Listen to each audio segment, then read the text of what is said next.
بسم اللہ الرحمن الرحیم۔ جس طریقے سے وظیفے کے لیے یا نورانی علم کے لیے اصول و ضوابط ہیں، اسی طریقے سے کالے علم کے بھی کچھ عوامل ہیں۔ کالے علم کا عامل جب کوئی عمل کرتا ہے تو اپنے عمل کے لیے ایسی فضا تشکیل دیتا ہے جو انسان کے اندر کی منفی قوتوں کو بیدار کرتی ہے اور گناہ کو فروغ دیتی ہے۔ مثلاً وہ ساری کی ساری فضا ہی بھیانک ترتیب دیتا ہے۔ کمرے میں شراب رکھنا، کالا کپڑا رکھنا، کالے ماش رکھتا ہے، کالی بلی اور کالا بکرا، یہ بھی کالے علم کے لیے یا کالے عمل کے لیے بہت اہم ہے۔ ایسے عمل کے لیے بہترین وقت زوال آفتاب یا قمر ناقص النور کا ہے، کیونکہ سورج کی شعاؤں میں اتنی طاقت باقی نہیں رہتی اور ناقص نور والے چاند کی کرنیں نفرت کی فضا پیدا کرنے میں معاون ثابت ہوتی ہیں اور منفی اثرات چھوڑتی ہیں۔ ایسے عمل کے لیے عام طور پر ویرانہ تلاش کیا جاتا ہے یا ایسے کمرے میں عمل کیا جاتا ہے جو ویرانے سے مشابہ ہو۔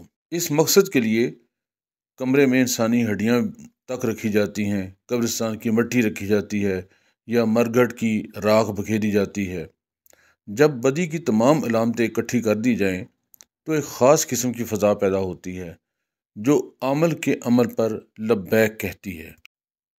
کالے جادو کے تمام عمل زوال کے وقت یا اول شب ہوتے ہیں۔ زوال کے وقت سورج کی لہریں کمزور پڑ جاتی ہیں اور اول شب تمام اشیاء مردہ ہو رہی ہوتی ہیں۔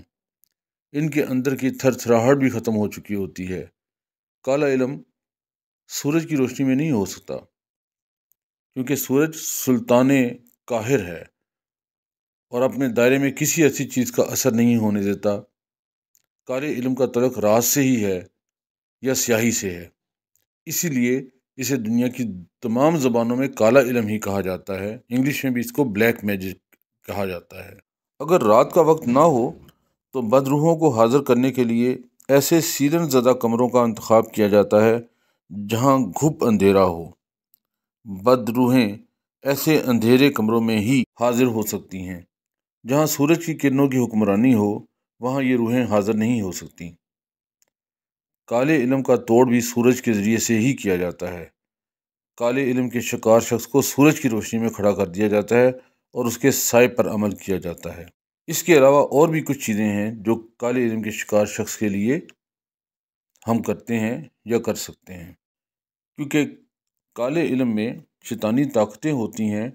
بعض دفعہ ان کو کرنے کے لیے جو نوری علم ہے اس میں کچھ جگہوں پر جا کر ایسی حدود ہوتی ہیں جس کو ہم مکمل طور پر اس طریقے سے نہیں کر سکتے، تو پھر اس کے لیے کچھ اور بھی ایسے عمل ہیں جن کو اب آپ عمل کہہ لیجئے یا اس کو کہہ لیں کہ ٹرک ہیں، جس کے ذریعے سے ہم اس کو کالے علم سے بچا سکتے ہیں۔ ایک اور نقطہ بھی بہت اہم ہے اور اسے سمجھنے کی کوشش کریں۔ آپ نے دیکھا ہوگا مسلمانوں کی مساجد روشن ہوتی ہیں، ہوادار، کشادہ اور صاف ستھری ہوتی ہیں۔ اس کے مقابلے میں ہندوؤں کے مندر تنگ و تاریک اور سیرن زدہ ہوتے ہیں۔ ایم فاسٹر نامی ناول نگار نے غیر منقسم ہندوستان کا دورہ کیا تو اس واضح فرق کو صاف طور پر محسوس بھی کیا۔ پھر اس نے کہیں لکھا کہ مسلمان اپنی مساجد کی طرح کشادہ دل اور وسیع الظرف ہوتے ہیں، ان کے برعکس ہندو اپنی عبادت گاہوں کی طرح تنگ نظر اور کم ظرف ہوتے ہیں۔ ہندوؤں کے مندروں کے تنگ و تاریک اور سیلن زدہ ہونے کی وجہ یہ ہوتی ہے کہ ان کا ایمان منفی قوتوں کو بیدار کرنے میں ہے اور کالی مائی اور بھانو متی کی بدروحیں صرف ایسے ماحول میں ہی آ سکتی ہیں۔ آپ نے دیکھا کہ نوری علم اور کالے علم میں زمین آسمان کا فرق ہے، ایک دوسرے کی ضد ہیں یہ۔ اس کے ساتھ ہی ہمارا آج کا یہ سلسلہ ختم کرتے ہیں اور کل کسی اور ٹاپک پر ہم اس گفتگو کریں گے۔ خدا حافظ۔ اللہ تعالیٰ آپ کا حامی و ناصر ہو۔